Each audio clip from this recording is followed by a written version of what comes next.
Hello, everybody. This is Parrish Alford with the Daily Journal. Not really Santa Claus, but we're in the Christmas spirit here. We're going to talk recruiting. It was almost like Christmas Day for Mississippi State and Ole Miss earlier this week as they brought in some very important junior college recruits. We're going to talk about that a little bit. We'll continue to look ahead to signing day and see what's going on there. I'm joined by John Davis of the Oxford Citizen and Brandon Speck of the Daily Journal. Hey, guys, what's going on? I cannot focus with that mustache. Brandon, we're just in the spirit, man. It's good to have the Christmas spirit, and I've got my when own. we finish this chat, it's going to be over the river and through the woods, and I'm going to be gone for a few days. We're going to grandmother's house down in Louisiana. Isn't there a song about Cajun Christmas? I'm sure there is. Yeah, there are all kinds of Cajun Christmas songs there. So we're going to be heading out of town for a few days. Y'all are going to take some time off. That's right, JD. What do you have coming up? I will be off after Saturday. I'll be back on for the 26th for the bowl, and I don't go anywhere, but I'm going to be just off hanging out through Christmas Day and into the night, and then getting up early and coming over to see the Rebels. See the Rebels play or get ready for bowl preparations in Atlanta. That's right. Finley Claire, how are you? Hey, fine, thanks. That's good. We're glad you're with us this morning. Are you up to date on your recruiting? Does she know recruiting? Finn Claire, do you know recruiting? She's being recruited. Okay. All right, guys, let's get started a little bit. First of all, let's talk about this junior college signing day that we just had. JD, let's start with you. Okay. State and Ole Miss looks like they both had some fairly decorated and significant junior college recruits to sign. Who had the most significant recruit? Oh my gosh, on the spot so early. I really think that just depends on the team. Now, if you went straight just who had the better, higher-rated player, that would be Ole Miss. But I think it's probably wrong for me to say that State's junior college guy is better than an Ole Miss guy and vice versa, because I think they're also looking at different needs here. I think when you can compare an entire class, that's a little different. And I think Martinez Rankin was a little bit more important for Mississippi State as opposed to Ole Miss at that point. Whereas I think DJ Jones was that much more important to Ole Miss than Mississippi State, if that makes sense. Absolutely. A lot of it's about needs. Everything is need-based. Brandon, what's your take on the signing classes for the two schools?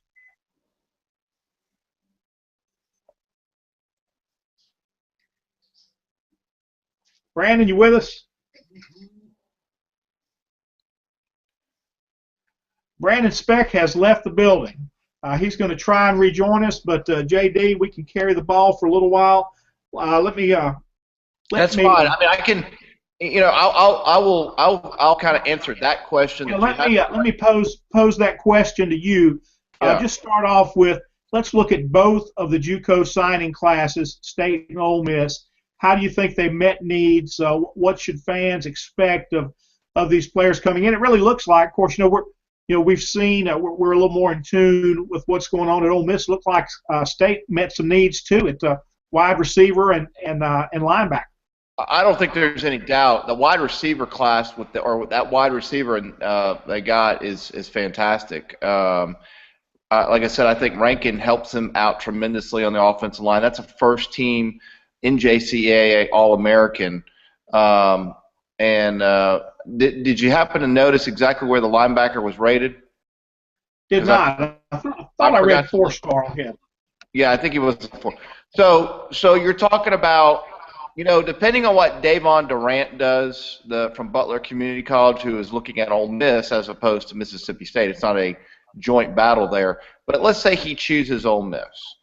Ole Miss and Mississippi State collectively will have 6 of the top 15 junior college prospects in the entire nation, and another 2 or 3 or 4 that are just outside of there. So you're talking about some of the best overall talent from the junior college ranks going to both schools, and it all happening yesterday. And while junior college signing day doesn't lack lacks the national aspect of it like high school signing days become, it's still pretty big. Like I said, it could be an AFC championship game type level. Brandon Speck is back. Brandon, the question was just looking at the JUCO signings at Ole Miss and at State. As JD pointed out, a lot of highly rated players there. Who do you think met needs? What's your assessment on these mid-year signings?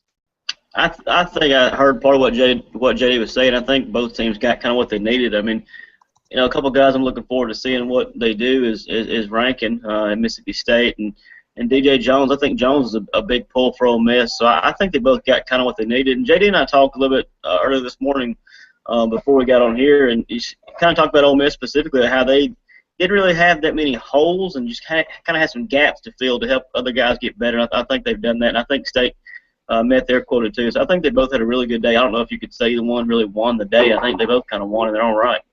You know what? We've talked a lot about Chad Kelly and the importance of his commitment at Ole Miss, creating more competition there at quarterback, and what he brings to the table there. I'm not sure that DJ Jones isn't their most significant recruit. A guy from a down tackle, an interior defensive lineman perspective, a tackle, a nose tackle most likely at Ole Miss. That's where he'll be. But you got a guy like that that's getting in the backfield, 8 sacks. He's getting off blocks and making plays. And that's one thing that this Ole Miss defensive line this year, you see about 6.5 tackles for loss from Isaac Gross, 4.5 from Brian Bennett, but just 1/2 tackle for loss from Woodrow Hamilton. And look, that's the signature statistic for a defensive lineman, a defensive tackle. It's not so much about sacks. Okay, it's not so much about getting in the backfield and getting quarterbacks, but when you're getting those tackles for loss of running backs, it lets people know you are getting off blocks and making plays. And they have an All-American there at tackle and Robert Kimdichie, and they need a guy that can take advantage of the attention that he demands and create some havoc in his own. Maybe DJ Jones does this a little more. They're losing Brian Bennett. Isaac Gross comes back, but at 250, generously listed 250 pounds. He's been subject to injuries throughout his career. He's missed a lot of practice time, some games. So I think Jones might be their most significant recruit. Well, I have been big on Jones the entire time from that standpoint. As big as Chad Kelly with the backstory, and quarterbacks get the love, if you will, 47 touchdowns, and him being the nephew of Jim Kelly. As big as all that is, I absolutely think the meat and potatoes and DJ Jones coming on board, and to get him over Florida State and Alabama. Last year, being 2013, Ole Miss had a chance to sign an East Mississippi defensive tackle as well, Jaron Reed, who really liked Ole Miss. Talked to him on the phone a couple times, saw him after the Northwest game. This was a guy that always had Ole Miss pretty high. Just couldn't get over, going to Alabama on his official visit, just won him out, if you will, at the end. And I don't know if both of you read my story that I put up on InsideOleMissSports.com, but Jaron Reed had 52 tackles this year, and as a defensive tackle, and played all 13 games. Yeah, he made a quick impact. And he was fantastic in the middle for Alabama, just like they thought he would be. And so it would have been amazing to see what this defense could have been like if you had Jaron Reed. With a lot of people coming back next year, I think it's going to be amazing to see what DJ Jones does next to Robert Kimdichie. That's something that I asked Coach Freeze, as you saw last night, Parrish. I mean, and instantly he said, you can play both sides, and it would make an impact for a guy like Robert Kimdichie. This is the guy that you've needed to go along with him, and both will play off each other very well in the middle. Well, I think he could end up being the most significant Ole Miss signee in this mid-year class. Brandon, go ahead. No, I was going to just kind of echo that. I think JD makes a great point. Is you're not just getting a guy there who can be successful. You're getting a guy who makes an already successful All-American even better. So I think that's the biggest thing with that line. And Kim Deitch, obviously, everyone knows what he can do. And if you got a guy that can steal an arm or two off of him, that just opens up more holes. So if he works out like he's expected to, I think you're right. It's probably the biggest coup of the day. Well, here's the thing, man. You know, a lot of people talk about this 2013 Ole Miss recruiting class, this sophomore group right now.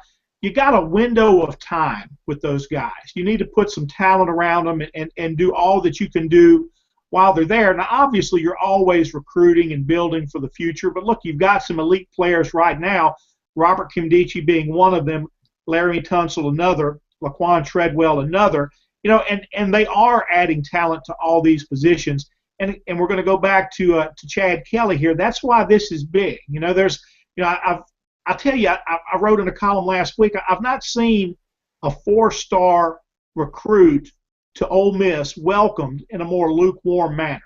You know, now remember, Devontae Kincaid and Ryan Buchanan were also 4-stars, and there's a lot of time invested in them at the quarterback position right now, and I think people were. A lot of people were set with the idea that it was going to be a Kincaid and Buchanan battle for quarterback next year.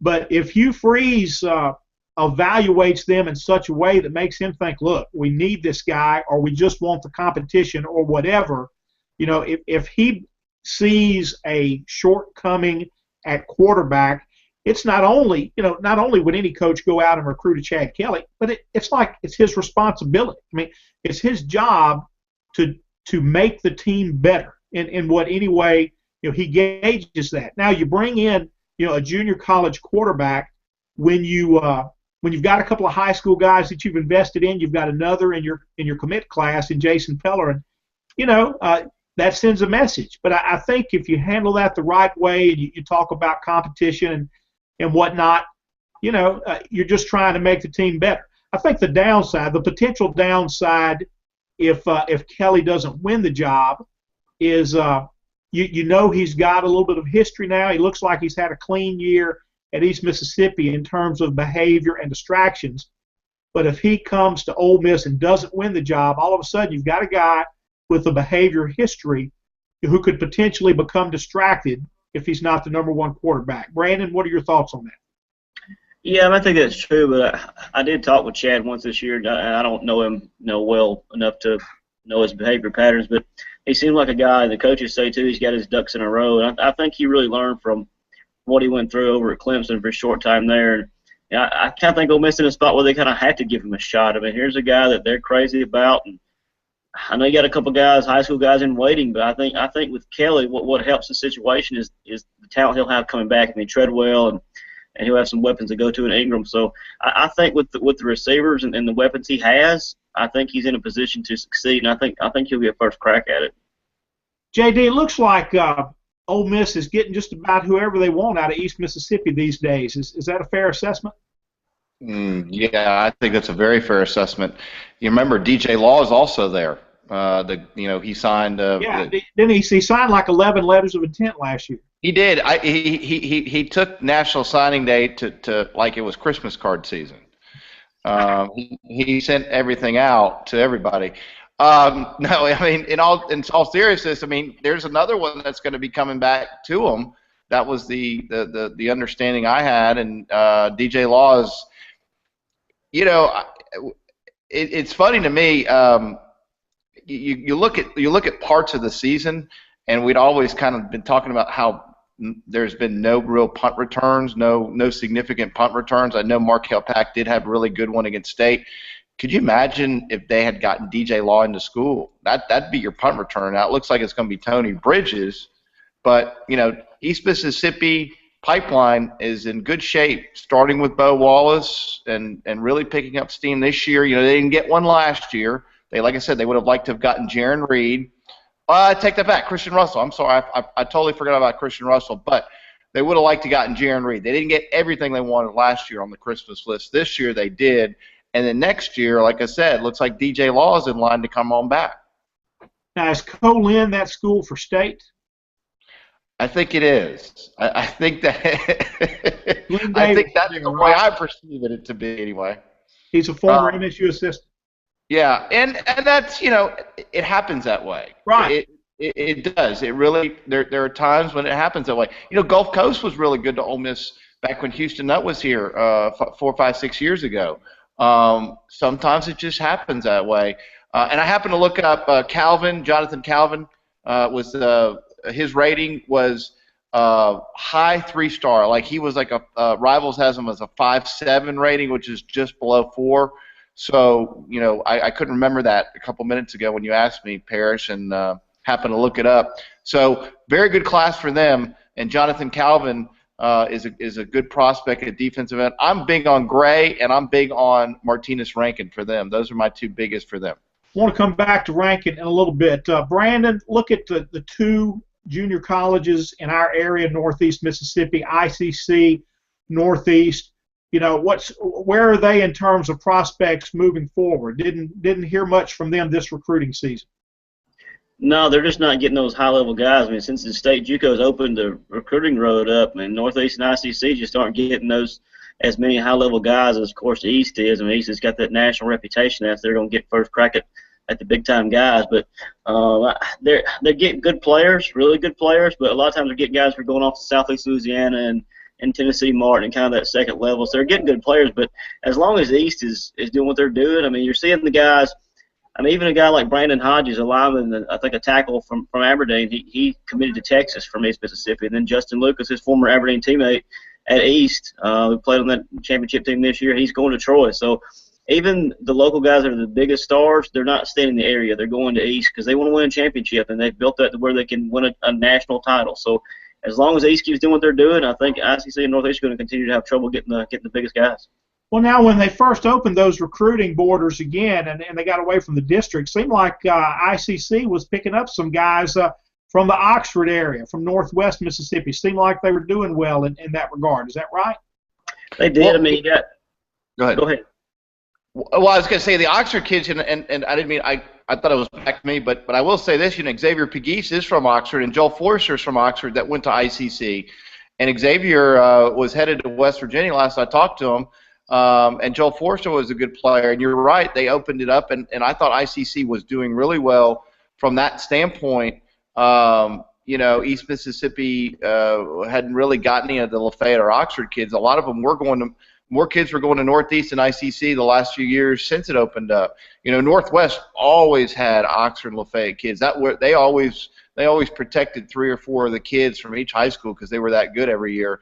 But when it opened up, ICC and Northeast did better. But again, East Mississippi's championship runs now, 3 championships in the last 4 years.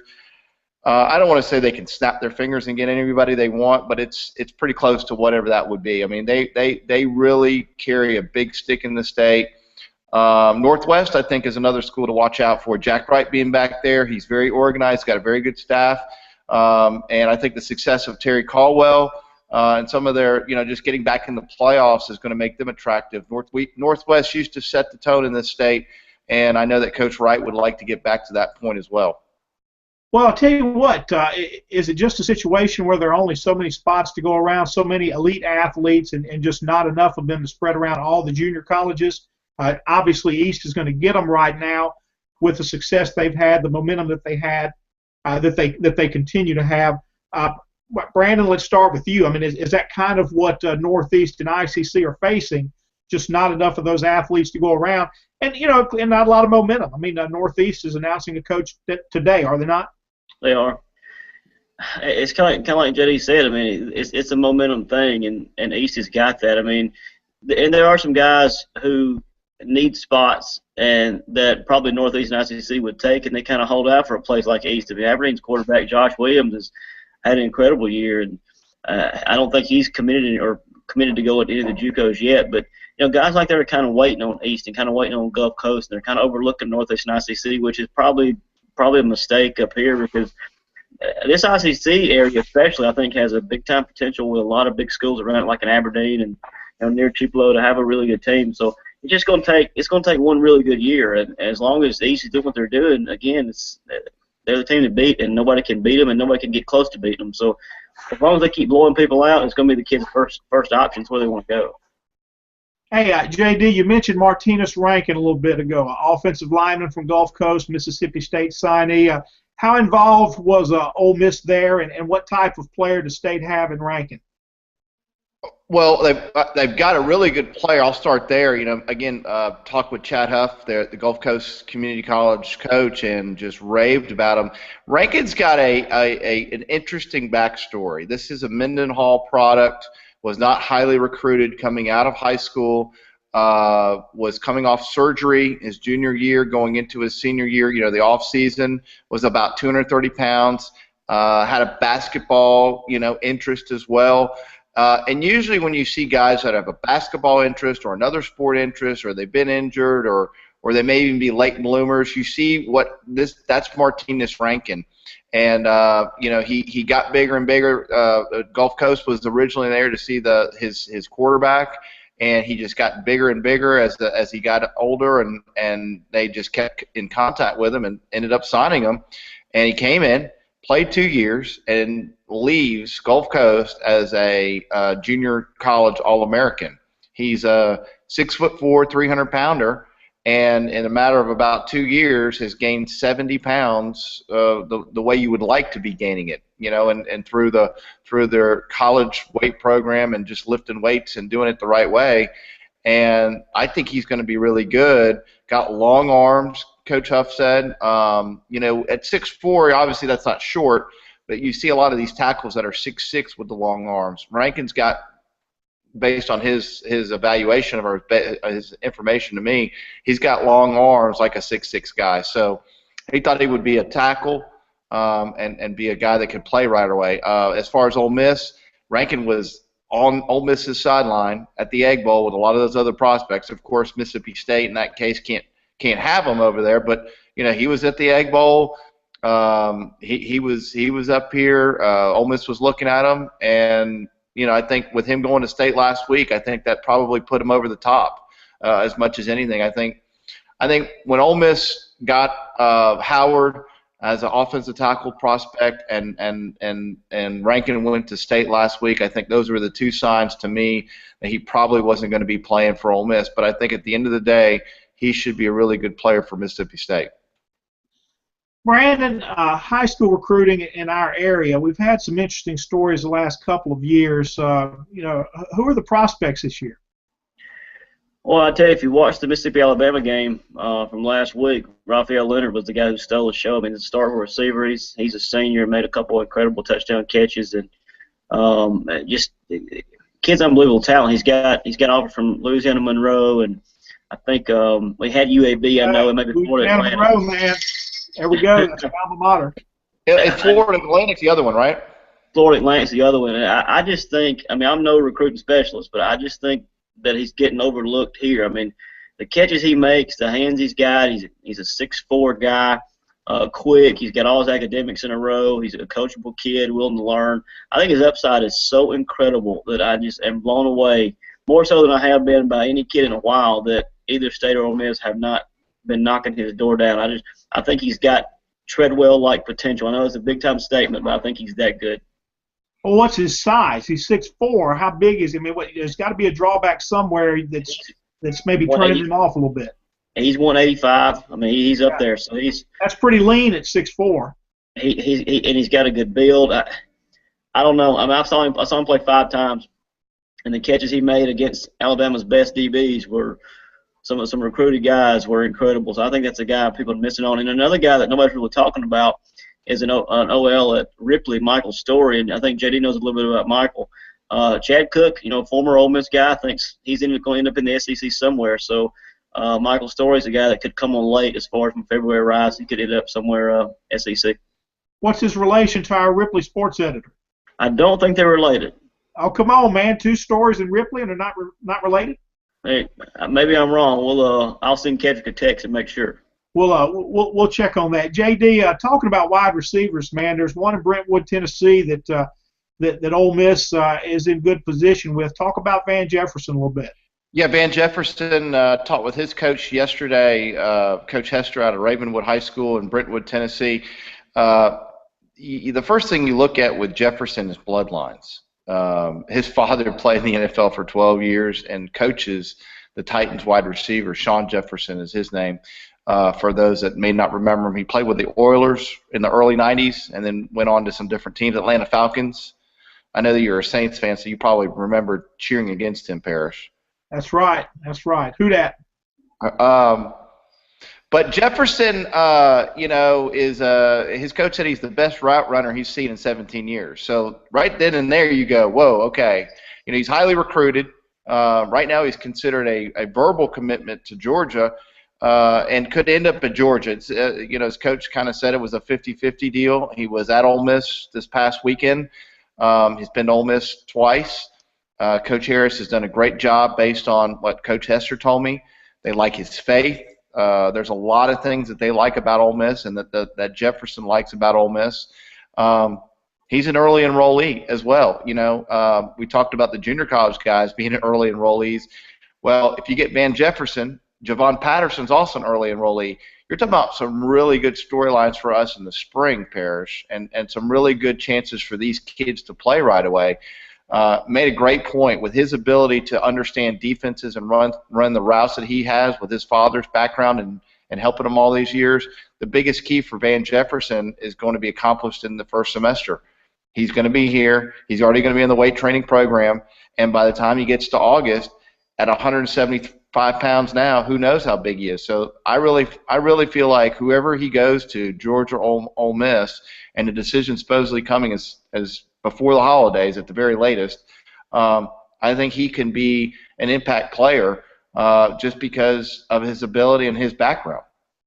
Well, it's got to come soon, a decision. Has to come soon if he wants to be an early enrollee. Staying on the wide receiver theme there, Ole Miss has a good one becoming eligible next year into Maurier Stringfellow, the transfer from Washington. I'm really looking forward to seeing this guy a little bit more. We don't see much of practice, JD. You know that, but gosh, man, just to walk out there, he certainly looks the part.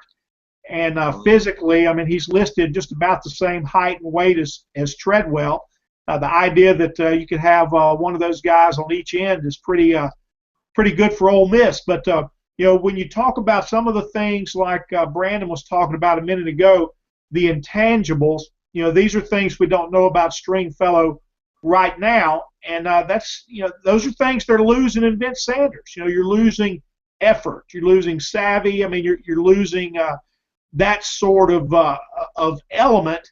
And as good as guys look on paper, regardless of what their recruiting coverage is, you just don't learn about those intangibles until you've had them in practice a little bit and see what they can do in games. So after the season starts, JD, what do you remember? Do you know much about Stringfellow from his recruiting process? Obviously he's out there in the West. Yeah, he's from California, and he signed with Washington out of high school. Now, I didn't know much about him coming out of high school just because he wasn't on this side of Mississippi and just in general with Ole Miss. Ole Miss got involved with him this summer, as you remember. Nebraska thought that they were going to get him. Right. He had caught 21 passes while he was at Washington, had a coaching change. Sarkisian goes down to USC. Peterson comes in from Boise. And so sometimes you see this. I think there was some kind of incident. I still don't remember exactly what it was. But he's gone from Washington looking for a new school. Looked like he was going to Nebraska. And if you remember, Parrish, when we were out there for the College World Series, there was a kind of some hard feelings going on once that kind of broke out because it was when Ole Miss was still up there. So suddenly, Ole Miss, which was a kind of a favorite with the Nebraska people, there were a few people that I heard saying, "Hey, we don't want them to win anymore. They stole our player." And I remember that. So anyway, Stringfellow, I wish I knew a little bit more about his high school. I do know that he had a very good high school career, but I don't remember who else he was looking at in regards to coming out of school. But if he's going to Washington, it's hard to believe he didn't get an offer from at least UCLA or USC, one of those two, if not both. I think he was like that 4-star type guy. I think he's been a highly regarded guy for the most part. And obviously he was a big, big transfer get, a wanted guy from that standpoint. Folks, that's it for this edition of our recruiting chat. We will not be here next week. Amazing as it sounds, we just don't think many people would be paying attention on Christmas Day. We were hoping to have Patrick Oakes with us today from the Sun Herald, who does a lot of recruiting down on the coast, and we'll see if he can join us when we get back with you all in the first week of January. We're kind of turning the corner and heading home with recruiting. Not quite some of the drama that we've seen in years past, but I figure, guys, that there'll be some drama at the end, even if we're not predicting it right now. Somebody will flip, somebody will turn, somebody will do something. It just happens that way. Folks, thanks again for being with us. Have a Merry Christmas. We'll catch up with you the first week of January. Merry Christmas.